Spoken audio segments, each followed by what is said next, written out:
Wakil Ketua Pelaksana Komite Penanganan COVID-19 dan Pemulihan Ekonomi Nasional Kasat Andika Perkasa dan Wakapolri Gatot Edi Pramono melakukan pertemuan dengan Gubernur Jawa Barat terkait perkembangan penanganan COVID-19 dan pemulihan ekonomi di wilayah Jawa Barat.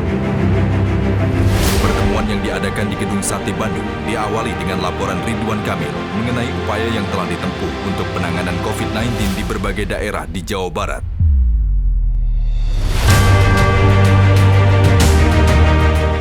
Nah, ini ada panca prinsip lah ya. Satu, kami selalu proaktif Pak Kasat, Pak Wakapolri. Kami provinsi pertama yang beli PCR duluan. Prinsip yang kedua Pak, kami selalu transparan. Yang baik dibilang baik, yang buruk dibilang buruk. Kemudian kita terangkan solusi. Yang ketiga, karena musuhnya ini bukan manusia Pak, lawannya ilmiah. 4, kelebihan Jawa Barat Pak, kami ternyata ditakdirkan Tuhan punya semua industri untuk memproduksi alat perang melawan COVID. Dan terakhir, dalam kategori 4 ini kami mengkonsolidasikan pembuatan vaksin, itu kami kawal. Mohon doanya kalau lancar kita akan memproduksi vaksin untuk 200 semua masyarakat Indonesia. Mohon izin Pak Pangdam, Pak Kasat, Pak Wakapolri, saya, Pak Pangdam dan Pak Kapolda ikut jadi relawan vaksin Pak. Kalau berhasil, saya testimoni prosesnya. Kalau gagal juga kami bertanggung jawab. Selain penanganan COVID-19, Ridwan Kamil juga memaparkan langkah-langkah yang telah dilakukan dalam pemulihan ekonomi Jawa Barat. Nah, kami terkoreksi 5,9% Pak minusnya, sehingga di bulan-bulan ini kami berharap kami bisa membelanjakan uang pemerintah sebanyak-banyaknya untuk menggerakkan ekonomi. Nah, satu temuan yang luar biasa Pak, ternyata pertanian di Jawa Barat, perikanan itu malah tumbuh positif.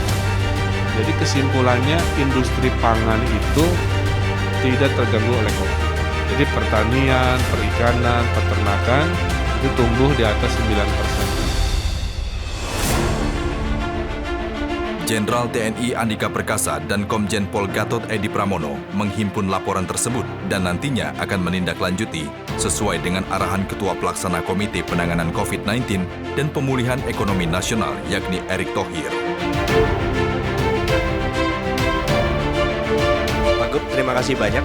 Intinya kami dari tim pelaksana itu ingin orientasi dan mendapatkan update terakhir tentang situasi penanganan COVID-nya maupun pemulihan ekonomi daerah. Tapi memang tiap daerah kan masih punya variabel yang berbeda-beda.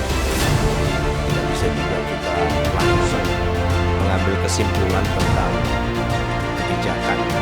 Kami masih akan tanya-tanya lagi apabila kami perlu tanya di kemudian hari. Tapi PR terbesar yang Pak Gub sampaikan tadi diantaranya untuk vaksin. Itu kita sudah mulai menyiapkan. Sejak awal minggu lalu. Walaupun di sini uji klinisnya sedang berlangsung, tapi penyiapan untuk pelaksanaannya sudah berlangsung sejak minggu lalu Pak.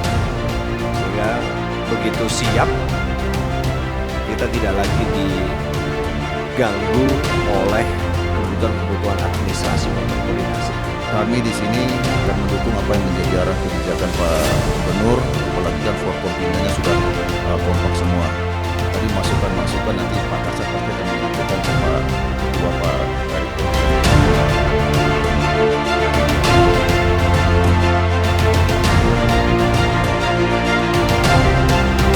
Setelah pertemuan tersebut, Gubernur Jawa Barat menggelar konferensi pers di hadapan awak media.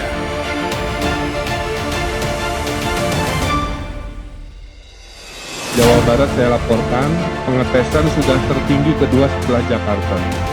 Namun karena sering dilihatnya harus pakai prosentase, maka karena penduduknya besar 50 juta, perkiraan testing kami terlihat masih kurang maksimal. Sehingga kami memohon kepada beliau-beliau untuk memberikan dukungan PCR dalam bentuk barangnya atau anggaran agar kami bisa mengakses melalui lembaga-lembaga swasta yang menyediakan.